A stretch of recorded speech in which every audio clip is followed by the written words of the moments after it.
Ciencia de datos. ¿Qué no es ciencia de datos? La inteligencia artificial es la creación de estos, como dice, agentes inteligentes que nos van a permitir hacer tareas automáticas, es decir, que ya no van a tener tanta intervención humana, como lo es a lo mejor un coche que se maneja solo, que pues vaya, está viendo el camino por el que está recorriendo a través de los datos que recopila, puede saber por dónde moverse. Entonces ya no necesita del actuar humano. Lo que es después un machine learning tampoco es ciencia de datos, es parte de la ciencia de datos. Es el conjunto de técnicas que hacen que las máquinas aprendan solas. Tenemos modelos o tenemos ciertas estructuras que leen los datos y que pueden, digamos que crean la experiencia necesaria para aprender por su cuenta y así no necesitar de que nosotros le enseñemos, porque hay modelos que ya vienen en el deep learning, que vamos abajo. El deep learning, que tampoco es nada más ciencia de datos, es la parte donde le damos como la información, nosotros le damos como, empezamos a darle como montoncitos de información y vamos a ver si el resultado que nos está dando, si es conforme nosotros lo queremos. Entonces hacemos como un check que decimos, si te estoy dando una imagen, quiero que me digas si es perro o es gato, ¿no? Si es gato, me vas a decir que es gato, si es perro, que es perro, ¿no? Pero yo te estoy dando las salidas, te estoy diciendo, si llegas aquí, vas bien, si llegas acá, pues lo cuestionas, dice, a lo mejor no es. Lo que va más arriba en Machine Learning es que no le das los resultados, sino que simplemente le vas diciendo si la decisión estuvo bien o no, y se vuelve interesante porque ya empieza a aprender por sí sola. No le estás ayudando, simplemente va a aprender por sí sola. Y la inteligencia artificial se va más arriba, donde ya también toma decisiones, toma acciones. Ya no nada más es aprendí, sino yo tomo mi acción a conforme a lo que aprendí. Entonces, por eso es que vemos que la ciencia de datos es el conjunto de todo esto, pero no es cada uno, o sea, no es lo mismo, sino que la ciencia de datos es el conjunto de las tres. Aquí vamos a ver un poquito como el modelo de cómo es el data science. La parte de data science te lleva por este caminito que está muy interesante, donde tú primero tienes la data. Cuando tú transformas la data, digamos que entonces, por ejemplo, si estás usando un SQL, si estás usando tu base de datos, si usas, no sé, tu herramienta de Business Intelligence, entonces una transformación. Y esa transformación te va a dar como un resultado. Pero lo que tiene interesante el Machine Learning es que puedes hacer que tú simplemente le das la data y la transformación la hace la misma máquina. Entonces hace un como aprendizaje que no está supervisado y te llega a este resultado. O después llegar, puedes igualmente, digamos que el feature es como la parte en medio, pero que es una data, o sea, es data transformada a final de cuentas. Esta data transformada puede irse a un aprendizaje supervisado y va a transformarse en una predicción. Entonces nosotros le vamos a decir si sí va a ser, si sí nos está dando comercial del perro y gatito, si la predicción es correcta con el perrito, estamos diciéndole, sí es, y si no es, y si no, pues dime, nada más simplemente se regresa y dice, son los gatos, si es gato, no, si es gato. Mientras que el deep learning, pues simplemente es esta parte de donde lo llevas a un aprendizaje supervisado, pero no lleva el que no es no supervisado, es decir, sí se necesita siempre supervisar para que llegue a esta predicción. Entonces, esta parte del machine learning es como una parte de lo que es todo el artificial intelligence, y lo que diferencia el artificial intelligence o la inteligencia artificial es que ya después toma una acción que está automatizada. Entonces se va un paso más adelante y es donde decimos el coche que maneja solo, pues ya hizo el análisis de los datos, aprendió por su cuenta sobre su ambiente, tomó una predicción y en base a eso tomó una decisión automatizada, acorde también a otros algoritmos, y por ende termina siendo una acción, que es la que tenemos aquí. Al contrario, que tenemos cuando tenemos los insights o como los análisis, este ya va como a las manos de alguien que va a tomar una decisión. Si yo digo, pues en mi empresa veo que hay un montón de pérdida o veo que tenemos un crecimiento en este tipo de productos, ya te está dando como datos, no te está dando una idea de lo que está pasando. Y en base a esa idea, uno como humano toma la decisión que al final se transforma en una acción. Por eso es que, bueno, vemos al Human Decision fuera de todo, porque este realmente ya es parte de la organización, de la empresa, del dueño, del gerente, quien sea. Pero mientras que tenemos inteligencia artificial, hay una decisión automatizada que nos lleva a la acción. No sé si les guste la ciencia ficción, donde hay un montón de, ya saben, la primera que recuerdo pues es Terminator, donde la inteligencia artificial pues empieza a apoderar de todas las máquinas y las máquinas pues su objetivo es destruir a la humanidad, ¿no? Que es lo más triste. Pero hay muchas maneras en la que la inteligencia artificial está evolucionando que la verdad es que sí empieza a dar como esa sensación de que nos van a reemplazar, ¿no? Aquí Juan Pablo dice, ¿qué pasa cuando no contamos con data, sino que vamos a crearla desde cero? Esto es, por ejemplo, adquirir datos de sensores. Es recomendable, se necesitará un PLC hablando de una red de sensores. Ah, sí, de hecho, lo que estás hablando de como un IoT, Juan Pablo, es precisamente que sí necesitas un hardware para que vaya sacando esa información. Lo ideal es tener esa información almacenada para que el histórico también nos empiece a dar más información, porque la transformación de la información también nos va a ser importante. Cuando empieza a mutar, vamos a ver también patrones, al mismo tiempo que estamos viendo cómo está en el presente, ¿no? Pero sí, en un IoT se requiere algún tipo de software cuando no tienes absolutamente nada. Dice, es una herramienta más y dependerá del uso que se le dé. Estoy de acuerdo con eso, Jesús Pérez. Como todo, de hecho, hasta yo pienso que la mente también es una herramienta y cuando lo usamos mal es un arma, ¿no? Un martillo, pues te ayuda a poner clavos, pero cuando lo usas de forma incorrecta puede ser un arma, puede destruir, ¿no? Y eso pasa igual con este tipo de herramientas. Hay algunos que dicen, si el propósito de una inteligencia artificial sea como destruir el mundo, pues no sé qué vaya a pasar, pero estaría interesante, ¿no? Tomará mucha relevancia, dice Julio, en campos que tiene aplicaciones bien definidas. Sí, por ejemplo, por ahí tengo un ejemplo de un dispositivo que se pone en los embarques de avión, bueno, perdón, ¿cómo se llama?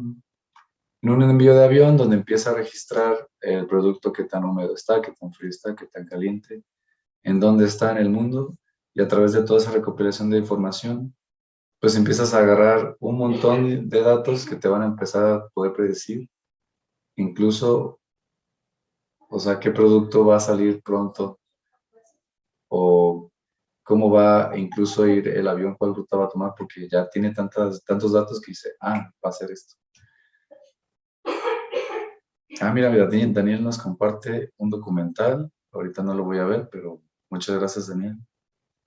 Dice, es probable, no sé si sea fake o no, si sepan de algo de un ingeniero de software de Google que comentó.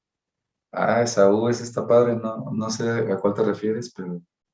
Mira, dice, igual es lo que Juan Pablo están diciendo, ¿no? Ya tiene el chisme bien a gusto. Sí, que ya hay unas IAs con conciencia. No lo he visto yo todavía, lo voy a checar. No lo he visto todavía. Ya me dieron curiosidad.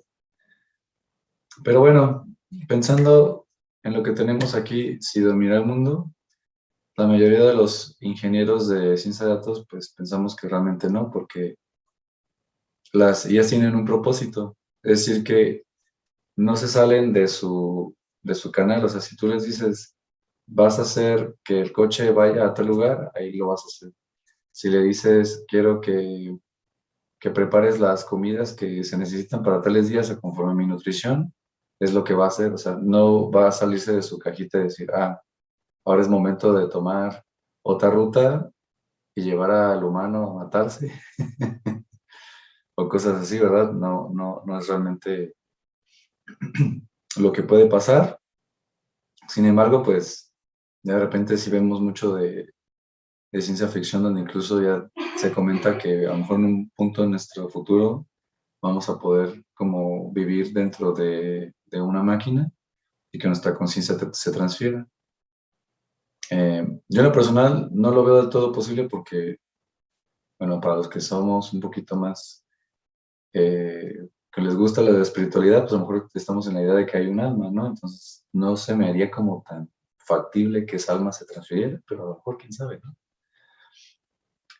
Y pues la idea de la inteligencia artificial es tener menos tareas rutinarias, es decir, por ejemplo, tenemos cómo ha evolucionado la industria de los diseñadores gráficos, que antes tenían que hacer todo manual, tenían que pintar en su cuaderno el dibujo, luego lo tenían que escanear y de escanearlo a lo mejor empezaban a digitalizar y había muchos pasitos por en medio, ¿no?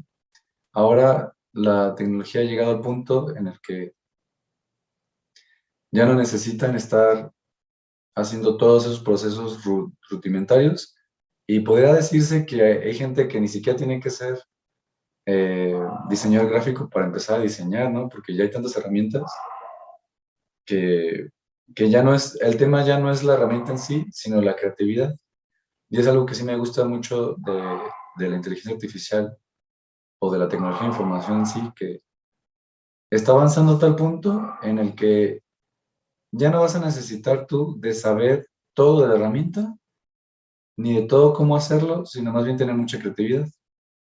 Por ahí de repente hay algunos que me platican, imagínate que llegas ya a ese punto donde tú estás en tu espacio de realidad virtual y le dices, quiero crear una casa que tenga tales cosas de tal color, y si te sale un florero dices, quiero otro tipo de florero, genera otro, y bueno, esa pared la quiero otro color, y no sé, de repente empiezas a decir, quiero que esta casa se empiece a hacer un videojuego donde pues empieza a ver un montón de zombies y llegan un montón de personajes con pistolas, y todo ya va a empezar a ser tan solamente de hablarlo o escribirlo, porque de verdad para eso va. Ahorita os voy a enseñar un ejemplo, que, que nos vamos a quedar así de, ¿qué? O sea, ¿qué está pasando? Realmente lo que tenemos ahorita de percepción creo que va a cambiar muchísimo en las siguientes décadas, y van a ver que eso que les platico ya va a ser más una realidad con esto también de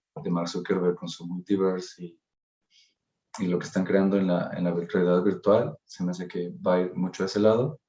Pero hay algunos que tienen como esa espinita de, oye, pero mi trabajo, ¿qué va a pasar? O sea, si yo soy zapatero y llega una máquina que hace todo mi trabajo, ¿qué va a haber para mí? Y es ahí donde decimos, es que no se trata de que te quedes sin empleo, sino de que evoluciones con tu empleo. Es decir, si antes tú hacías todo manualmente con tu zapato y lo construías y llevabas los clavos y traías todo, pues imagínate que la máquina ya te ayuda a hacer todo eso y ya tú nada más te dedicas a la creatividad de tu zapato, ¿dónde está mi valor como zapatero? ¿En el crearlo o en el imaginarlo? ¿En el cuántos golpes con el martillo le doy al zapato? ¿O qué tan original y qué tanto le gusta mi zapato a la gente, ¿no? Si es resistente, si es duradero, si es estético, si tiene buen color, si elegí buenos materiales. La parte que realmente tiene un humano como creatividad es lo que empieza a ser interesante. La máquina te puede proponer, incluso ya te puede proponer ideas, te puede proponer diseños, ya te puede sacar como de tu caja incluso, porque hay cosas bien interesantes que ya se están generando, pero al final tú eres el que decide, tú eres el que dice, esto es lo que quiero llevar al mundo, esto es lo que yo quiero que empiece a trabajar, y por ende, eh, pues no te va a reemplazar, porque tú sabes, tú tienes una parte de tu intuición, de tus sentimientos, que simplemente la máquina te va a ayudar a completar ello, no al revés. Y vamos con la siguiente. Quiero enseñarles este ejemplo de DALL-E. Es uno de los avances que a mí en lo personal se me hacen más interesantes. Es de los creadores bueno, pero es de esta empresa que se llama OpenAI, que de hecho ya tiene colaboraciones con Microsoft y con otras empresas. Quiero enseñarles un ejemplo. Este es un generador de imágenes en base a texto. Imagínense que, justo como les decía, tú le dices qué es lo que quieres ver y te lo genera, y de hecho de manera muy realista. Todas estas imágenes que ven aquí son creaciones que son generadas por computadora. Hay unas que se ven tan reales que digo, es como está imposible que lo hagan, ¿no? Si yo le digo que en vez de que sea pentagonal, que sea un triángulo, las genera y me da muchas opciones. Si digo que en vez de que sea verde, sea rojo, me genera otras opciones. Si le digo que en vez de que sea un reloj, que sea una mesa, pues me las genera. Y tú dices, o sea, ya yo soy un diseñador de interiores, vengo aquí y empiezo a agarrar mis ideas y digo, mira, esta mesa sí se ve que está real, esta de por aquí como que me da ideas para yo crearla. O sea, te das cuenta que ya puedes llegar a ese punto del deepfake, que es lo que también muchos hablan, ¿no? Donde ya hay gente que incluso no existe. Por ahí hay otro que se llama This Person Does Not Exist. Vamos a ponerlo en Google rápidamente. Está increíble, me voló la cabeza. Empecé a poner un montón. O sea, esta persona de aquí que ustedes ven, esta foto, es de alguien que no existe. Y dirán, pero veas el detalle de la persona, de su rostro. O sea, la verdad, si tú lo pones en Instagram, vas a decir, pues es una chava que, pues no sé, se ve de Europa o algo así, y pues hasta se ve linda, ¿no? Pero no existe, solamente esto es alguien que se generó por inteligencia artificial.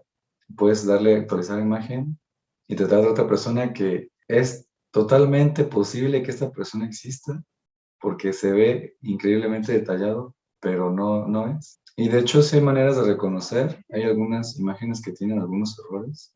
A ver si nos sale alguna. Que se va, por ejemplo, en los aretes o en las orejas, como que de repente no cuadran. Hay como detallitos pequeñitos, pero si se fijan, o sea, esta es una foto que alguien le pudo tomar al niño. Aquí, por ejemplo, este arete como que parece que no termina bien. Es donde la inteligencia artificial todavía se empieza a equivocar. Pero si tú me pones esta foto y me dices, ay, es mi tía, yo te voy a creer. Yo te voy a decir, sí, es tu tía. Y ya cuando me la presentes, y yo, ¿y tu tía qué onda? No, pues es que no era. Y no sé qué, por qué.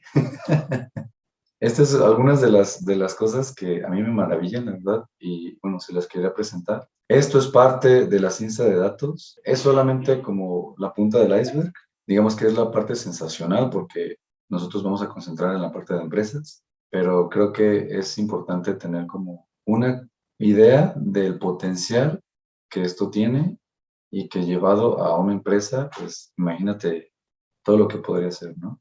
Y bueno, para empezar, quisiera darles unos pequeños datos de la importancia de los datos en la actualidad. No sé si sabían, pero ahorita en el 2021 se cuenta que hay 79 zettabytes. Cuando un zettabyte es un billón de gigabytes, imagínense la cantidad de información que eso significa. Y en el 2021 tenemos 79. Para el 2025 va a ser más del doble, 181 zettabytes. Imagínense todos los servidores que van a existir para tener toda esa información, que pues está almacenada en todos nuestros dispositivos, ya sea cámaras, servidores, teléfonos, etcétera. Videojuegos también. Es muchísima, muchísima información. ¿Y qué creen?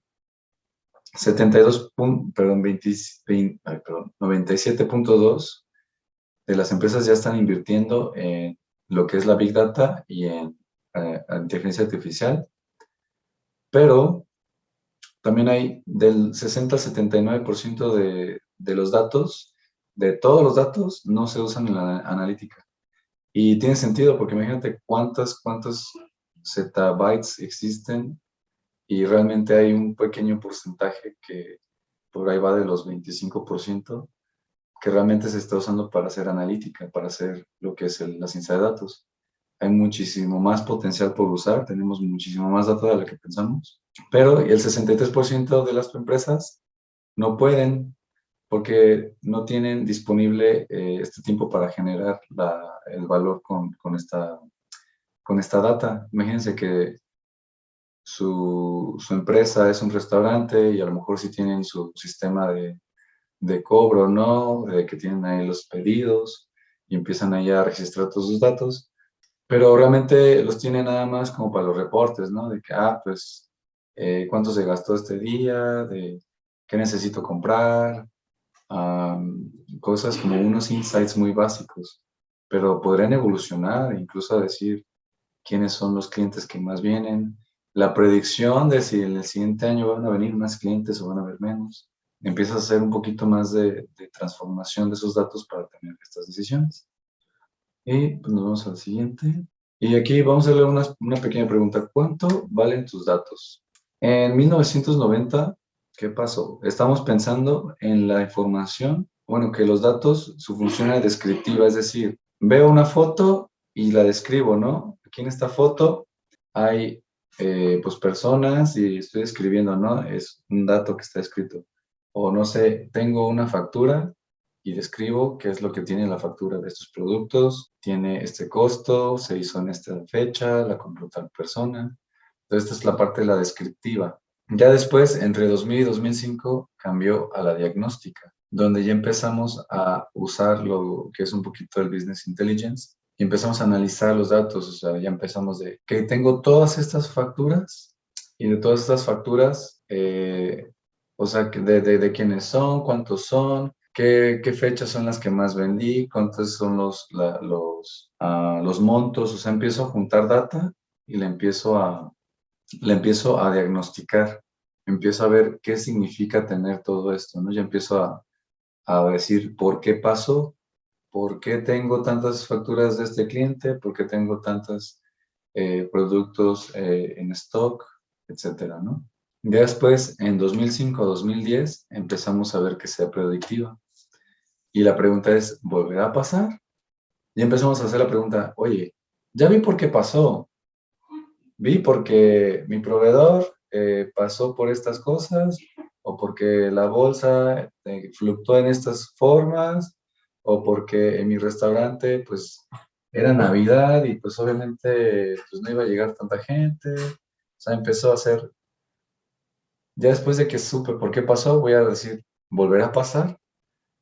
El siguiente año voy a tener los mismos clientes, en el siguiente año la bolsa va a volver a caer.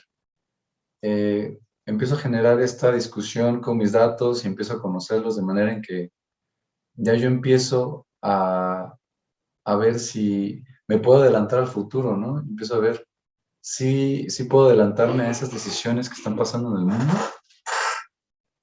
Y esta es la parte interesante donde ya estamos como pasando esos insights, ¿no? La experiencia se va creando, la experiencia se va recopilando en todas estas en la data, con la cual vamos a poder conocer el futuro de nuestra empresa. Pero, ¿qué pasa? De entre 2010 y 2020, ya no es la pregunta si volverá a pasar, es cómo hacemos que pase. Y esta pregunta es bien poderosa porque ya no nada más es me adelanto a ver qué va a pasar, sino cómo muevo mis datos, cómo muevo mis recursos, cómo muevo que los recursos que yo tengo dentro de mi empresa, dentro de lo que yo puedo manejar, para que pasen los resultados que quiero. Entonces es todavía más poderoso porque si en mi restaurante ya sé que no van a llegar los clientes en Navidad, ¿cómo hago para que sí pase? O sea, ¿qué imitación hago con mis datos? ¿Qué puedo crear para que sí esté pasando? O sea, ya me estoy adelantando a crear valor desde mis datos. Y ese es como el paradigma en el que estamos ahorita. Pero la propuesta está y no sabemos si va a pasar después, pero eh, después que la pregunta es, ¿qué otra cosa puede pasar? Entonces ya no nada más estamos prediciendo en base en el pasado, sino que ya vamos a empezar a meter más sistemas dentro de mi sistema, voy a completar todo algo más para que empiece a aprender este organismo y que me diga, o sea, te das cuenta que a lo mejor en Navidad ya no nada más van a venir tus clientes, van a venir artistas o se va a ver a presentar un evento o que de repente ya no sea ni comida lo que vas a dar. ¿Qué tal si puedes también ofrecer regalos? ¿Qué tal si vendes juguetes? ¿Te imaginas la posibilidad de empezar a ver todavía mucho más allá de tu caja y que la máquina te empiece a decir, oye, ¿por qué no se te ocurre esto o sea, si estás ahorita vendiendo tacos, pero ¿y por qué no vendes zapatos? Si estás viendo que aquí la gente que llega son muchas personas que realmente te pueden comprar zapatos. ¿Se imaginan ese futuro donde ya la máquina te empiece a decir, salte de tu caja, salte de donde estás, porque yo estoy aprendiendo muchísimo más. Y a lo mejor es la parte donde a lo mejor puede dar un poco de miedo, pero ¿qué otra cosa puede pasar? Ya no nada más estoy pensando en lo que sé, en lo del pasado, sino que ya empiezo a crear, la máquina empieza a crear posibilidades. Y cuando tú decides esas posibilidades, cuando tú las tomas y dices, ok, tienes razón, podemos hacer ese tipo de posibilidad, vamos a crearlo, y a lo mejor creo muchísimo más valor de lo que hubiera pensado. Y en realidad esta es una reflexión que se puede llevar incluso a la vida propia, ¿no? O sea, ¿por qué estoy trabajando en esto? ¿No? ¿Qué tal si hago sushis? ¿O qué tal si empiezo a vender fotos? No sé, algo que no había pensado antes. Está muy interesante. Y vamos al que sigue. Aquí les voy a dar un poquito de explicación cómo evoluciona la ciencia de datos en tu empresa, porque no se trata nada más de decir, oye, ya tengo un montón de datos y ya, ¿no? Va a pasar ciertas cosas para que la empresa realmente empiece a generar lo que es un valor con la ciencia de datos. Ok, estamos primero en la parte de integración de los datos. ¿Qué significa esto?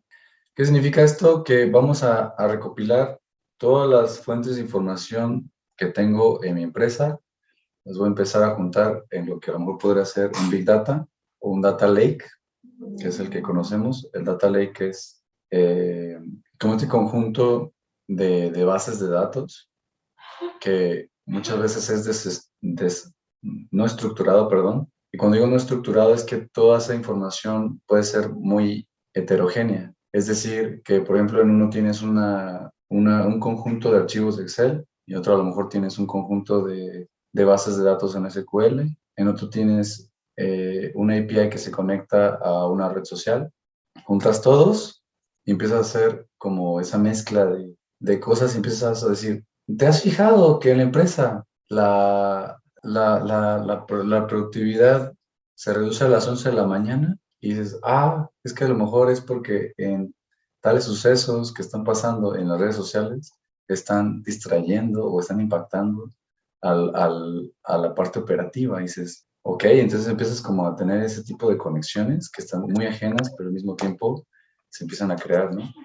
No necesariamente tienes que irte a algo externo, de hecho muchas veces simplemente es cosas internas, pero es empezar a integrar todos esos datos y sobre todo, además del almacenamiento, es el governance, la gobernanza de datos. ¿Qué significa la gobernanza de datos? Es quién es responsable de la información, cómo se va a manejar, la privacidad del mismo, la jerarquía de los datos, conocer tus datos.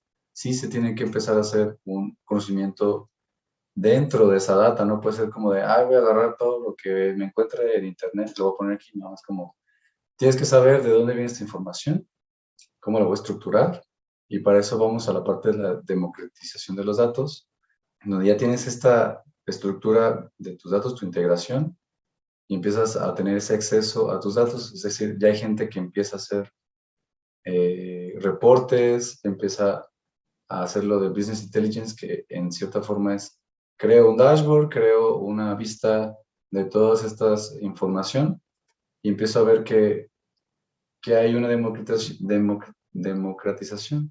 Hay finanzas, hay operaciones, hay la parte de tecnologías de la información, hay contaduría, están los de recursos humanos, empiezo a separar, ¿no? Y al mismo tiempo, pues a cada uno le empiezo a dar pues ese acceso. No todos van a estar en esa misma parte.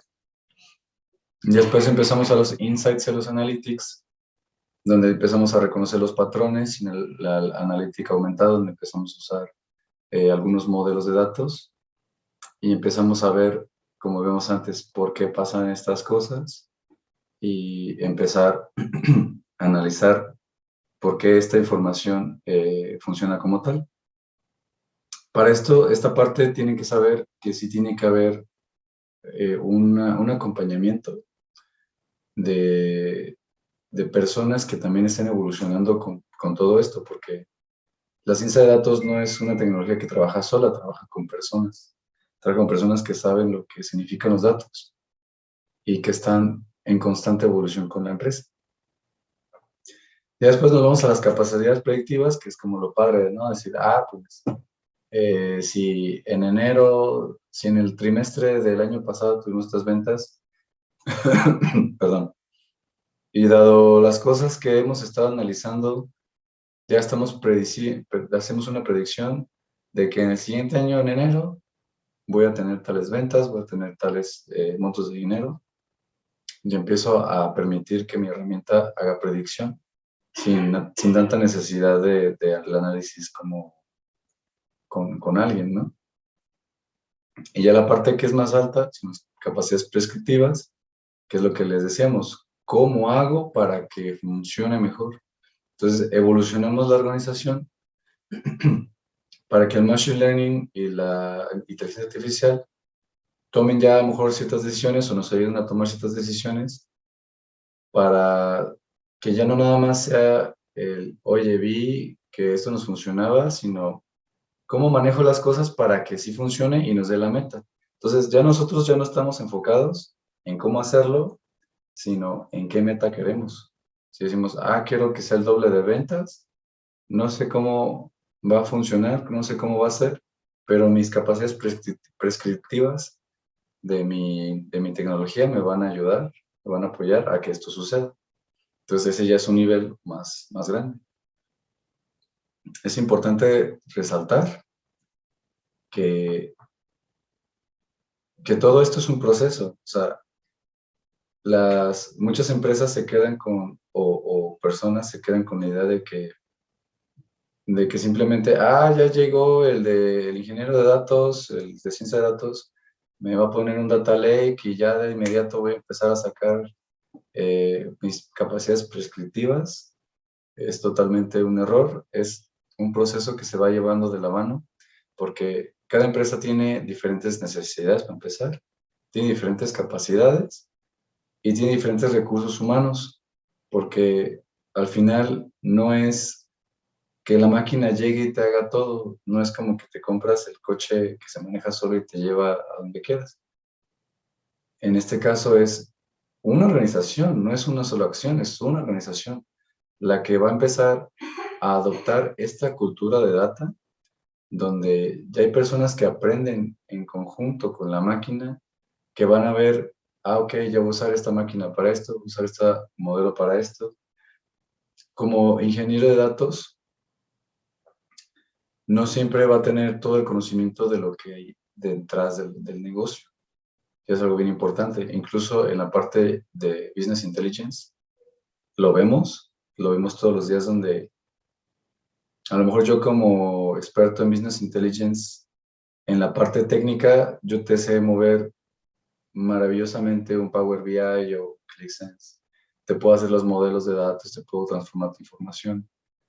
Pero si yo no tengo las reglas de tu negocio, si yo no sé qué significa cada dato, si yo no sé por qué este embarque tiene este estatus, no sé por qué en este país existen tales restricciones. O sea, son infinidad de cosas que un negocio tiene que son conocimiento intrínseco, que son conocimiento humano, que se tienen que llevar junto de la mano con la máquina, porque la máquina te ayuda a transformar, te ayuda a crear, pero tiene que también tener cierta dirección, tienes que ponerle ciertos patrones y bueno, sí, quiero que trabajes en esto, quiero que trabajes en esto, etcétera. Y por ende, sí es importante que tengas esta visión total y que la ciencia de datos en una empresa nueva, bueno, al revés, que en una empresa llegue de nuevo lo de ciencia de datos es un proceso, un proceso. De hecho, si les puedo comentar un poquito donde trabajo ahorita, si están queriendo implementar más. Para empezar, el Data Lake, o sea, ni siquiera están pensando ya en los use cases. Primero que nada es el Data Lake, donde empiezas a formar la infraestructura, pero también se adelanta, ¿no? Y decimos, pues también quiero ya empezar con la gobernanza de datos y la democratización, porque todo esto sé que me va a llevar a una estructura sólida para que ya después ya pueda usar las herramientas y ya tenga gente que tenga realmente esa especialización. en ciencia de datos. Primero está el arquitecto de datos que le da forma a los datos, después está el de ciencia de datos que ya va a empezar a usar los modelos y va a empezar a hacer estas predicciones y cosas predictivas. Pues como les comentaba, era entender tu data y sus procesos.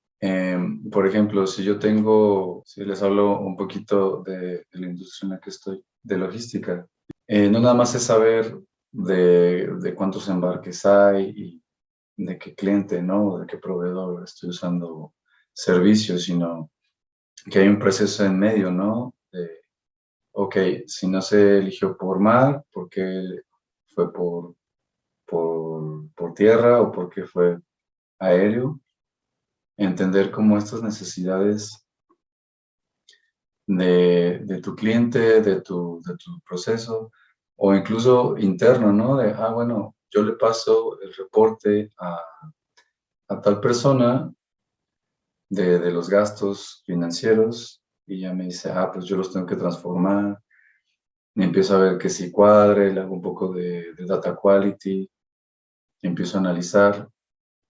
Entonces hay un proceso en medio donde hay gente que tiene reglas, que tiene sus métodos para llegar a ciertos objetivos que van transformando esta data, ¿no? Entonces, incluso podemos hacer históricos de cómo se va transformando esta data y empezamos a ver cómo es que crece, cómo es que va evolucionando a través del tiempo dentro de un proceso, pero sí hay que saber por qué, o sea, sí hay que entender de dónde viene, cómo es que se transforma, y si, por ejemplo, me gusta poner el de la taquería, pues tienes tu taquería, pues pusiste tu negocio de tacos, vendes tacos de pastor, tacos de carnaza, de tripa, espero que no les dé mucha hambre. Pero tienes tus procesos, ¿no? De que, bueno, primero tengo que llegar y abrir, ¿no? El lugar, pues mi local lo abro. Y después tengo que empezar a anotar quién llegó temprano, quién llegó no. Tengo que ver qué tengo en mi inventario. Empiezo a ver cuánto tengo para preparar hoy. Incluso el simple hecho de ver qué día es y cuánto cuál es mi prospección de venta, ya es parte de, ¿no? Yo estoy entendiendo que hay un proceso ahí en medio. Entonces, el de ciencia de datos te va a decir, oye, pero ¿por qué compras más de esta carne que de esta? ¿O por qué en tal día pues empezaste a comprar más limones? ¿Por qué empezó a costar más caro el pinol? O etcétera de cosas, ¿no? Pues todos esos procesos se van entendiendo, empiezas a conocer tu data y ya no nada más es de que, mira, tengo un montón de data y a ver, tú hazle como le hagas, ¿no? Es como, hay que entender qué hay detrás para poder realmente llegar a implementar lo que es ciencia de datos. Sí es bien importante tener esa parte humana de lo que está pasando. Si les pongo también el ejemplo del coche que se maneja solo, el coche no empezó a manejar solo porque sí, sino que empezaron a decir, oye, pues hay esta cantidad de tipos de caminos, o sea, hay unos que están rotos, hay unos que tienen doble líneas, que tienen una línea, hay unos que son de tierra, hay unos donde se acaba el camino, hay unos donde puedes ir rápido, hay unos donde puedes ir lento, hay unos donde está peligroso, hay unos donde tienes que respetar ciertas reglas. Si se fijan, todos esos son procesos, todos esos son reglas que nosotros como humanos tenemos o que nosotros tenemos consideraciones que la máquina no sabe por qué sí. Entonces, ya que tenemos esos procesos puestos, lo ponemos en la máquina y esta es la que ya va a empezar a tomar esas decisiones en base a lo que nosotros entendemos, ¿no? Por eso es importante también en la empresa que entiendas tu data y sus procesos. Otra cosa importante es que la data no es machine learning por sí. El machine learning es el aprendizaje. Es una máquina que aprende a través de tu data. Pero el hecho de tener datas, un data lake, no significa que ya tienes un machine learning. Un data lake es la primera parte, es tu estructura de tus datos, es como lo dice, como tu lago de información, donde tú vas a empezar a crear, bueno, a implementar modelos que aprendan a través de esa información y te empiecen a dar como resultados. Entonces el Machine Learning va a empezar a aprender por sí solito a través de esa data, pero no son lo mismo. Esa es una de las cosas que llegan a hacer ruido para las personas que no están muy involucradas en lo de ciencia de datos, que vale la pena aclarar. También es bien importante saber de dónde viene la data. Por ahí alguien comentaba, ¿qué pasa si no tienes data? O sea, ¿qué tal si no tienes servidores donde ya tienes almacenado? Es ahí donde pues dices, ok, si tengo un sistema IoT, ya sea sensores, no, que por lo regular son sensores, pero pues el IoT está en todo, o sea, puedes tener una lavadora con IoT que diga, pues, tales días estás haciendo este lavado y con este tipo de ropa, si te fijas, el ambiente del lugar hace que la ropa se seque más o menos rápido. Eh, los días tales, veo que pones más ropa blanca, entonces no sé si signifique que pues, manchaste más o esos días son sus preferidos. Entonces, si te fijas, ya el IoT también está preguntando de dónde viene la data. Hay que saber de dónde viene. Si en tu empresa tienes infinidad de reportes, tienes bases de datos, incluso también puedes agregar los IoTs, hay que aprender de dónde están llegando porque a través de su origen vamos a aprender su proceso y vamos a empezar a darle pues forma. O sea, no podemos llegar con de que, mira, me encontré esta base de datos y luego que si es verídica. Pues no sé, pero hay un montón de data, sácale algo. Dices, pero, ¿y si no es de verdad? No, pues igual sale algo. No tiene caso, tienes que saber de dónde viene, tienes que saber si tiene calidad, porque imagínate que tienes también tus 200 reportes que juntaste y a la mera hora fue un trabajo donde hubo un montón de errores, donde no representa nada la realidad, donde el inventario nunca fue el que estaba en el almacén. Si no estás checando ese data quality y no tienes esa noción de dónde viene tu data, el machine learning o el data science te va a llevar a un mundo que pues realmente no sabes para dónde va. O sea, si no sabes dónde vienes, no sabes a dónde vas. Es parte de la importancia de saber de dónde viene la data. Este también es otro punto bien importante, porque cuando empiezas a trabajar con ciencia de datos, y por ahí muchos platicaban, ahorita comento lo de las 5B, Pablo, gracias por ponerlo. Eh, se piensa que va a venir una consultora y me va a traer su equipo de Data Science y me va a poner todo mi negocio en este mundo, ¿no? Pero fíjense que es más complicado eso porque los ingenieros de datos, si bien tienen ese conocimiento de los modelos y de cómo transformar esta data y usar diferentes cosas para tu negocio, también se empiezan a volver muy específicos, es decir, este científico de datos sabe usar estos modelos para la industria de la logística. Este científico de datos sabe usar esos modelos para los recursos humanos. Entonces empiezan a especializar y cuando llegan contigo, no nada más es para que lleguen y digan, yo ya tengo todos estos modelos que te van a solucionar. No, es como de, van a crecer contigo, van a aprender contigo, vas a saber que no se trata de que él ya llegó sabiendo todo lo que se necesita saber, sino que él llegó, esta persona, ella o él llegó con este conocimiento para empezar a trabajar con nosotros. O sea, no es alguien que va a resolucionar la vida, es alguien que va a trabajar conmigo y en la noción de que yo también he de estar aprendiendo todo lo que él está transmitiéndonos, todo lo que él trae, porque no se trata de nada más decir, tengo la máquina que te va a ayudar todo. Tengo la máquina, quiero a alguien que sepa usar la máquina, quiero a alguien que sepa usar los resultados de esta máquina y quiero a alguien que sepa ¿cómo se dice? Ver que esos resultados son reales, que realmente son lo que quiero, ¿no? Entonces, es por eso que la organización empieza a evolucionar a esta cultura de datos, donde es bien importante que la persona que está en recursos humanos empiece a hacer un inventario de las capacidades que se van creciendo dentro de la organización. Y esta parte es importante porque si no empiezas a hacer ese inventario de conocimientos, en el momento que se te vaya la persona, no vas a saber qué necesitas. No vas a saber si necesitas a alguien que sepa ciertos modelos, no vas a saber si necesitas a alguien que esté familiarizado con la industria, no vas a saber qué generaste con esa persona con la que estabas. O sea, empiezas a requerir que tu parte de recursos humanos esté bien, bien, bien consciente de lo que estás agarrando dentro de tu organización.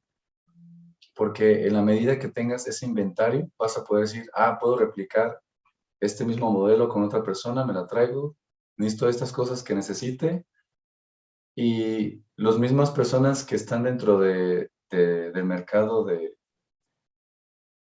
laboral saben que sus habilidades son muy específicas, incluso saben tanto que tienen esas nociones de lo que valen. Entonces, ok, sí voy contigo, pero me vendo a tal monto al mes, necesito o quiero estas prestaciones, ¿no? Etcétera.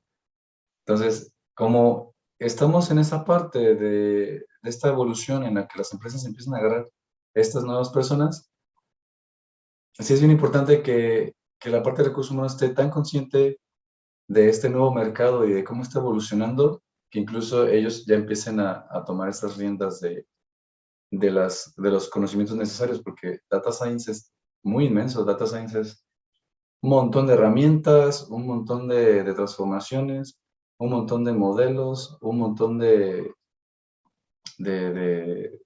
cosas. Mira, aquí alguien me está poniendo, me gusta que compartan, los roles en la industria de data, el Data Science, el Data Engineer, el Data Analyst, el Researcher, el de Machine Learning.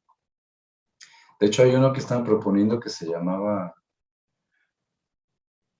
se fue el nombre, pero es alguien muy específico para que tengan los conocimientos de Data Science en su básico, pero que esté muy, muy involucrado en la parte de negocio para que él sea el que decida, este modelo es el que necesito, porque se está viendo esa tendencia de que el Data Scientist es muy técnico. Entonces, al ser tan técnico, a veces no empata o no entiende o no comunica tan bien su conocimiento con las personas de negocio.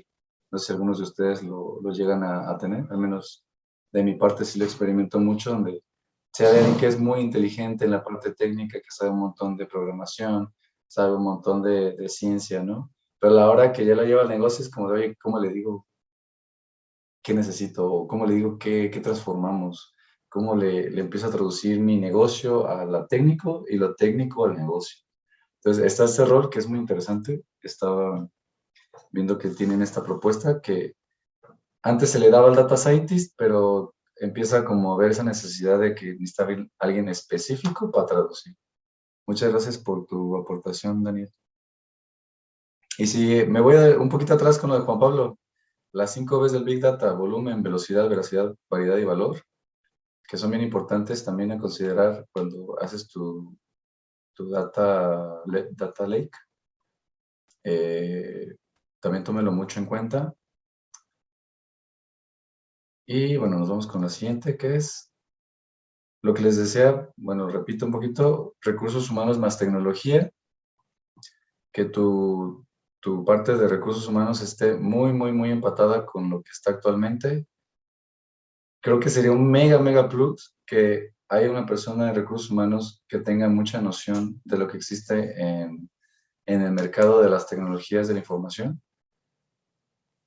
Y yo creo que incluso podría ser un nuevo puesto para los recursos humanos, es decir, un reclutador de personas con capacidades de ciertas tecnologías, donde el reclutador sabe qué es lo que necesita, no nada más que le diga el ingeniero, oye, necesito alguien que sepa esto, esto, no, si él también sepa, o sea, tengo esta noción y puedo así ya encontrar a alguien, ¿no? Y lo vemos en todas las partes del negocio, por ejemplo, los de compras también, si no saben para qué sirve la máquina que está comprando, va a decir, ah, esta está más barata, mejor compra esta, y cuando llega dicen, el ingeniero, oye, pero te pedí esa, no, pues está más barata, pero es que esta versión no me sirve porque se hace un despapalle. Yo creo que algunos de ustedes lo han vivenciado. Entonces, esta es la invitación importante de que los recursos humanos se involucren en, en hacer el inventario del conocimiento que se necesita. Y bueno, para terminar, me gusta mucho esta frase de Isaac Asimov. Isaac Asimov es uno de los autores más grandes de ciencia ficción. Si alguna vez vieron la película de Yo Robot, es basado en uno de sus libros. Y de hecho, él es el que propuso estas leyes de la robótica, donde un robot no puede lastimar a un humano, y esa es la primera regla, ¿no? Y bueno, mejor les voy a dejar que vean la película para que se entretengan. Y esta frase dice, el aspecto más triste de la vida en este momento es que la ciencia reúne el conocimiento más rápido de lo que la sociedad reúne la sabiduría. Y si lo podemos traducir es, tengo tantas herramientas, tengo tantas capacidades, tengo tanto conocimiento de lo que es el universo, de lo que es la inteligencia artificial, de lo que es la ciencia de datos, pero las personas que están usando o que están recopilando todas estas herramientas, a lo mejor todavía no alcanza esa sabiduría para entender para qué realmente es, ¿no? Y cuando hablamos de sabiduría es como esta experiencia de que si tu conocimiento es un martillo y el martillo es lo más avanzado del mundo, pero tu sabiduría no sabe para qué es ese martillo, tú vas a hacer ese martillo lo que tú quieras, lo puedes usar como un arma, lo puedes usar como para poner el papel. A eso vamos con la sabiduría, la experiencia del uso, la experiencia de lo que realmente viene a ser cada cosa en la vida. Y esto viene de la mano con la inteligencia artificial. Es una herramienta muy poderosa que todavía no tenemos noción, no tenemos la sabiduría para llevarla a nuestras vidas. Y esa es la parte donde yo creo que asusta a muchos, donde no es la máquina en sí la que va a hacer daño, sino quién la esté usando.